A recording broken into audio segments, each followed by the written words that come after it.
Welcome back नाज़रीन। बात करेंगे पीटीआई के हवाले से, लेकिन सैलाब की सूरत हाल जो कि इस टाइम बनी हुई है, मरियम नवाज साहिबा जिस तरह से रिलीफ का काम कर रही हैं, हमने ये देखा कि मिठाइयों के डब्बे पर भी मरियम नवाज साहिबा की फ़ोटो लगी हुई है। जो भी रिलीफ वर्क हो रहा है उसका भरपूर क्रेडिट लेने की कोशिश की जा रही है। फवाद चौधरी साहब से जानते हैं, क्या इस तरह के इकदाम करना ठीक है? आप रिलीफ गुड्स का काम करें, आप पंजाब की हुकूमत हैं, आप मुख्तलिफ इलाकों में जो है लोगों को सहूलियात दें, लेकिन जो तशहीरी मुहिम की जा रही है इस पर आपकी क्या राय है? देखिए, मैं तो चूंकि नैरेटिव का आदमी हूँ और हम लोग जो हैं वो दलील के लोग हैं। मरियम नवाज का जो राइज था पावर में, जिस तरीके से उन्होंने बहुत दलेराना जदोजहद की अपने वालिद की सियासत को बचाने के लिए, उन्होंने बहुत दलेराना सियासत की अपने वालिद को एक दोबारा वापस लाने के लिए हुकूमत में, अपनी पार्टी में उन्होंने अपनी एक बहुत बड़ी शनाख्त जो है वो बनाई। लेकिन मुझे समझ नहीं आता कि उनका कौन अब एडवाइजर है जब से वो इक़्तिदार में आई हैं। आई पहली बात तो ये है कि आई विश कि वो अपने आप को इस इतने जाली इलेक्शनों के ज़रिए ना लाती, क्योंकि उन्होंने अपना बड़ा नाम बना लिया था अपोज़िशन में, उन्होंने बड़ी दिलेराना अपोज़िशन की थी। लेकिन जब उन्होंने आ गई उसके बाद उन्होंने जो उनको एडवर्टाइज़मेंट का जो भी उनका मुशीर हैं, उनको वो मेरी नज़र में वो या तो बहुत आउटडेटेड है और उनको ये इल्म ही नहीं है कि जो इश्तिहारी मुहिम है उसका मकसद क्या होता है और आप ये इतना जब पैसा खर्च करते हैं उसका आउटकम क्या होना चाहिए। मरियम नवाज ने जो अभी अपनी हुकूमत की है और जो इश्तिहारी मुहिम जिस किस्म की चलाई है, उन्होंने अपनी तमाम जदोजहद, जो मैं फिर बता कहना चाहता हूँ, एडमिट करना चाहता हूँ कि बड़ी दिलेराना जदोजहद थी, उसके ऊपर पानी फेर दी। और वो आज पाकिस्तान की पॉलिटिक्स के अंदर उनकी हैसियत बिलावल भुट्टो से भी नीचे हो गई है। यानी जो जिस किस्म की चीप पब्लिसिटी उनकी हुकूमत कर रही है, जिस कदर ज़्यादा पैसा उस पे खर्च किया गया, ना सिर्फ ये कि उसका कोई रिज़ल्ट बरामद नहीं हो रहा, बल्कि वो उस उसके नतीजे में उनका जो जो तमाम पहले अर्निंग थी, पॉलिटिकल अर्निंग थी, वो भी तबाह तबाह बर्बाद हो गई है। सो उनका एक हैरानकुन जो है एडवाइजरी सिस्टम, जो भी उनको बता रहा है। और आई डोंट नो कि वो ना तो उनको गवर्नेंस का आइडिया है। सब जानते हैं पंजाब में हुकूमत चीफ सेक्रेटरी चला रहे हैं और चीफ सेक्रेटरी साहब जिस तरीके से पुराने ब्यूरोक्रेसी के जो प्रोजेक्ट्स हैं उनको जो है उनसे गर्द साफ करके मरियम बीबी को बता देते हैं कि ये हमने ये कर लिया है। कोई ना रिफॉर्म हुआ, उल्टा पुलिस तबाह आपने कर दी। 500 लोग कत्ल हो गए हैं आपके सीसीडी में पिछले 4-5 महीनों में। मुझे आप बताइए, ये मुल्क है या जंगल है? आप आपने आप यहाँ आप कह पे रहे हैं कि पंजाब हुकूमत सिर्फ चीफ सेक्रेटरी चला रहे हैं, तो चीफ मिनिस्टर का अपना पॉलिटिकल एक्यूमेंट, चीफ मिनिस्टर की अपनी पॉलिटिकल पॉलिसीज, एडमिनिस्ट्रेटिव पॉलिसीज कहीं स्टैंड नहीं करती? लेकिन अनलाइक शहबाज शरीफ और नवाज शरीफ जो कि नीचे से ऊपर गए हैं, उन्होंने मतलब नवाज शरीफ साहब ने अपनी पॉलिटिक्स जो है वो काउंसलर से शुरू की। शहबाज शरीफ साहब ने अपनी पॉलिटिक्स लाहौर चैम्बर से शुरू की। उनके पास वो एक्सपीरियंस नहीं है मरियम के पास जो कि उनके चचा या वालिद के पास था। और फिर जो टीम उन्होंने बनाई नवाज शरीफ साहब ने, उन्होंने बहुत आउटडेटेड टीम बना के दी है मरियम बीबी को। सो उनके पास कोई ओरिजिनल आइडियाज नहीं है, जिसके नतीजे में जो पब्लिसिटी वगैरह उन्होंने करके और ये चीजें करके उनको बड़ा नुकसान पहुंचा है। अपनी इस मैं समझता हूँ एज ए सीएम टेन्योर उन्होंने अपनी पॉलिटिक्स को बड़ा नुकसान पहुंचाया है। और अब दैट्स व्हाई बिलावल और Maryam now stands nowhere in the future politics of Pakistan.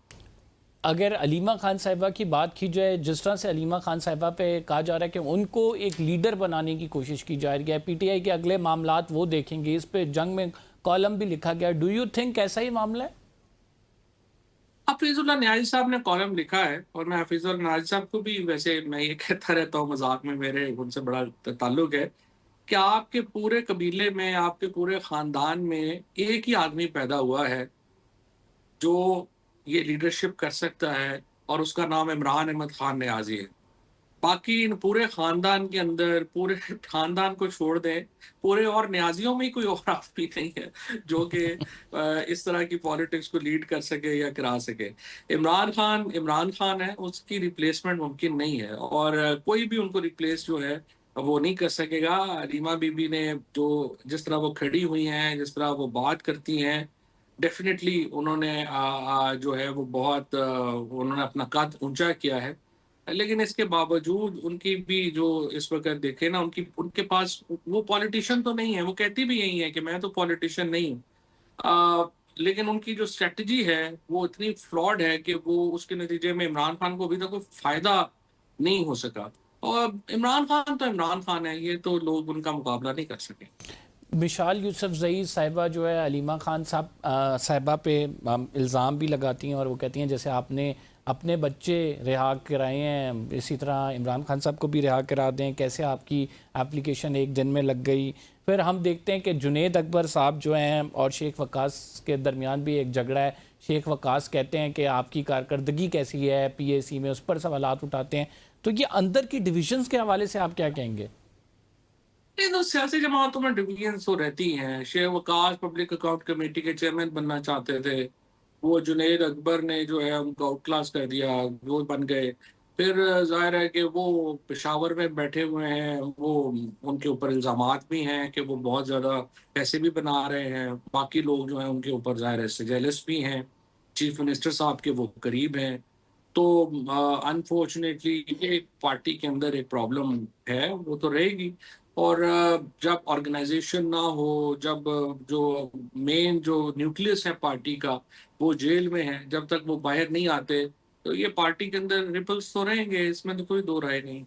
Ali अमीन साहब की जो सियासत है इस पर अब कारकुनान खुद सवालात उठा रहे हैं, और अली अमीन साहब पहली दफ़ा नहीं है जो डिस्कस हो रहे हो, इससे कबल डिस्कस होते रहे हैं, लेकिन इस कारकर्दगी के बावजूद वो हमेशा सरवाइव कर जाते हैं। क्या ऐसी गिद्दड़ सिंगी है उनके पास? नहीं, सरवाइव की डेफिनेशन डिफरेंट है। मतलब बेसिकली तो देखे ना, अली अमीन के पास तो बहुत मौका था। जिस तरह से इमरान खान ने उनको ट्रस्ट किया था, वो चीफ मिनिस्टर बने थे खैबर पख्तूनख्वा के। एक्चुअली तो उन्हें पूरी पार्टी को लीड करना था, लेकिन अनफॉर्चुनेटली आई डोंट नो, वो डेरा इस्माइल खान की पॉलिटिक्स से बाहर नहीं आ सके। और उन्होंने कोई कोशिश ही नहीं की कि पार्टी के मामलात को वो आगे बढ़ाएं, लेके चलें। और फिर उन्होंने जो शेख वकास जैसे एडवाइजर्स उनको मिल गए, जिसके नतीजे में उनका फोकस ही सिर्फ जो है वो अ, और मामलात के ऊपर रहा। इमरान खान की रिहाई के लिए लोगों ने वोट दिए थे, इमरान खान की रिहाई के लिए वो चीफ मिनिस्टर बने थे। और अब तासुर ये आ रहा है खैबर पख्तूनख्वा का और अली अमीन गंडापुर का, कि वो हर वो काम करना चाहते हैं सवाए इमरान खान की रिहाई के।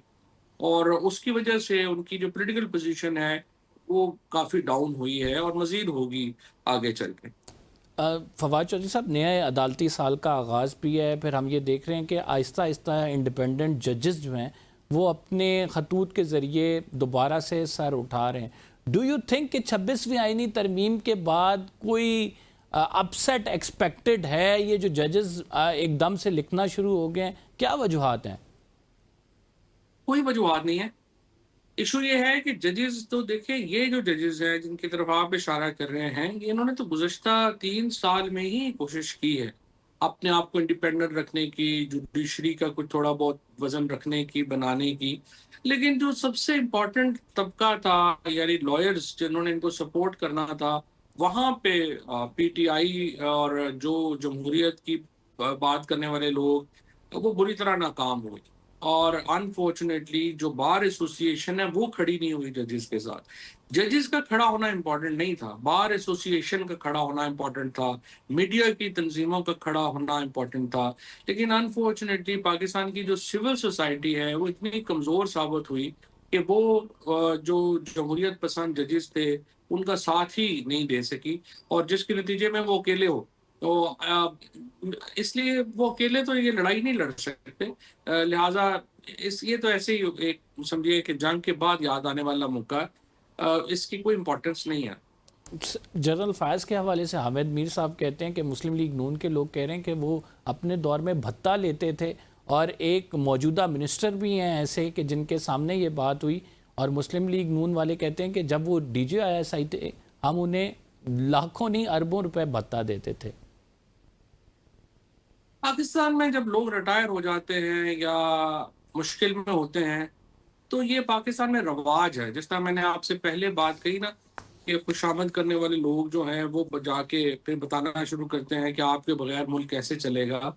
उसी तरह से अनफॉर्चुनेटली लोग जो हैं वो ये this is another actually flattery of present regime, कि आप इनके सामने बातें करें कि ये वो ये करते थे वो करते थे और ऐसे ही लोग खुश हो जाएं। आई डोंट थिंक सो कि जब कोई बंदा चला जाए उसके बारे में आप इस तरह की बातें हैं जो है वो करें।